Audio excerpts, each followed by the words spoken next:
我一邊睇中國女排嘅傳記電影奪冠，一邊喊。雖然多次死忍眼淚，但最終都係忍唔住，實在太感動。原來鋼鐵就係咁樣煉成嘅。冠軍背後藏咗太多辛酸，無論教練定球員，都要將自己嘅青春同生命一齊擺上。為咗奪冠，佢哋必須頂得住極限施壓，學識將壓力變做動力，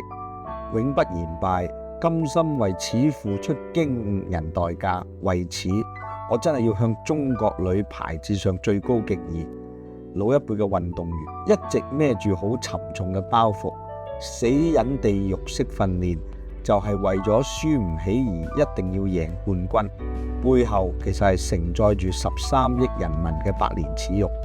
不過自從81年首次奪冠到86年5連冠之後，中國女排就沉寂落去，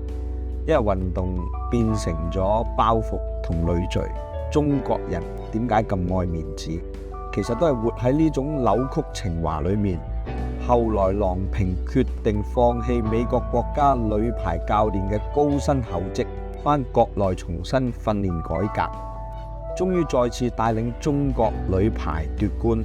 新一代運動員同上一代最大分別就係以前因為內心未夠強大，打波時孭住唔可以輸嘅心態同沉重民族包袱，但經過改革同調整之後，運動員放低咗包袱，純粹因為熱愛排球運動，勇於突破自己極限而去打，結果隊員內心變得更加自由，更加強大，最後贏得瀟灑，亦勝得自在。套戲有好多發人心省嘅對白，令我印象好深刻。我特別想同大家分享一句：鷹有時會喺地下，但最終都會飛返上天；雞有時會飛起，但始終要返落地。同樣，我哋卻是天上嘅國民，也是屬天唔屬地。我哋可能偶爾都會跌倒，但我哋最終都會飛返天上，因為我哋係鷹，唔係雞。作為天國嘅子民，我哋唔再需要背負國家民族嘅恥辱同期望去誓要奪冠，